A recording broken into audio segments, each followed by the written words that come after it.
নমস্কার বন্ধুরা, শ্রাবণীর রান্নাঘরে আপনাদের সবাইকে স্বাগত জানিয়ে আমি আবারও একটা রান্নার ভিডিও নিয়ে আপনাদের সামনে চলে এসেছি। আজকের আমি আপনাদের করে দেখাবো কাঁচা আমের আইসক্রিম।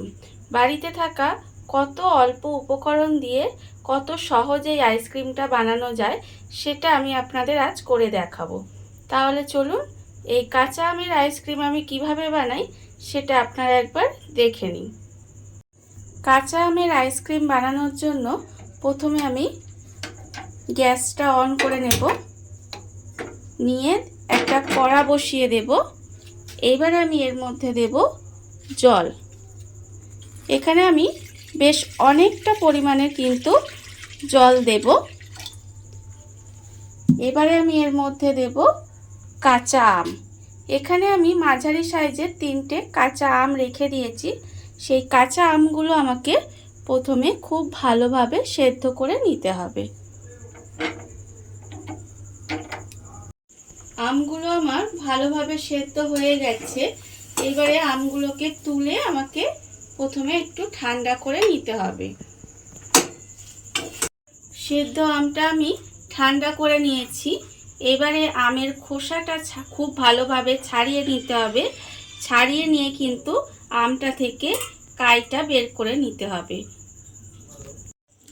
আমের খোসাটা ছাড়িয়ে কাইটা আমি এখানে বের করে নিয়েছি। এবার আমি একটা মিক্সিং জার নিয়ে নেব।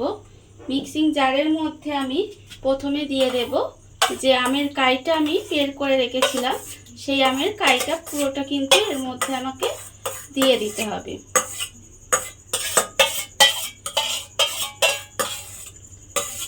আমের কাইটা আমি এর মধ্যে দিয়ে দিলাম। এবারে আমি এর মধ্যে দিয়ে দেব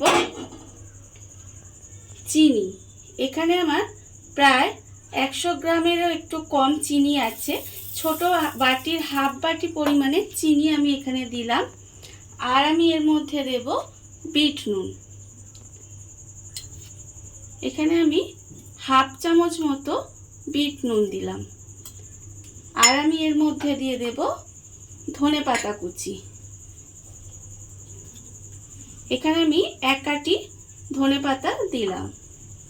আর দেব এখানে একটা ছোট্ট কাঁচা লঙ্কা। কাঁচা লঙ্কাটা এমন দিতে হবে যেন ঝাল না হয়, কিন্তু একটা টেস্ট আনবে, সেই জন্য আমি কাঁচা লঙ্কাটা এর মধ্যে দিয়ে দিলাম। আপনারা চাইলে কিন্তু এখানে একটু সবুজ রঙের ফুড কালারও ব্যবহার করতে পারেন, কিন্তু আমি এখানে ফুড কালারটা ব্যবহার করছি না। এইবারে এটাকে আমাকে একটা পেস্ট বানিয়ে নিতে হবে।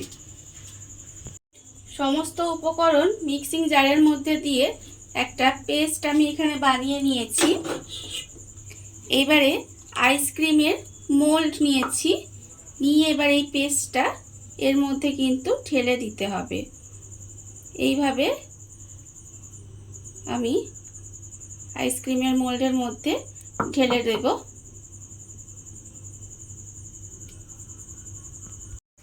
পেস্টটা আমি আইসক্রিম মোল্ডের মধ্যে ঢেলে দিয়েছি। দেখুন এখানে কিন্তু আমার 3টে মাঝারি সাইজের আম ছিল, সেখানে আমার 5টা আইসক্রিম হয়েছে। এইবারে আমি এটা এইভাবে ঢাকা দিয়ে দেব। এইভাবে ঢাকা দিয়ে আমাকে 10 থেকে 12 ঘন্টা ডিপ ফ্রিজে রেখে দিতে হবে।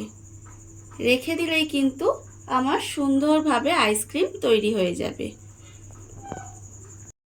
দেখুন আপনারা, আমি পুরো টানা একদিন আমি আইসক্রিমটাকে জমতে দিয়েছিলাম।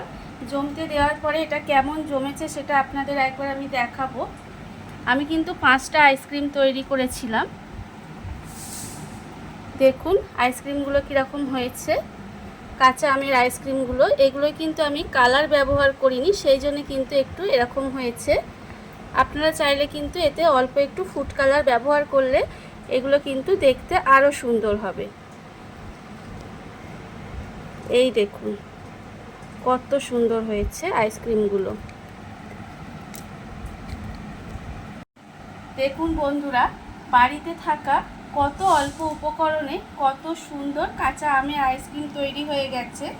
আর এই ভিডিওটা যদি আপনাদের ভালো লেগে থাকে তাহলে লাইক করবেন, কমেন্ট করবেন আর সাবস্ক্রাইব করবেন আমার চ্যানেলকে। আজ এই পর্যন্ত, নমস্কার।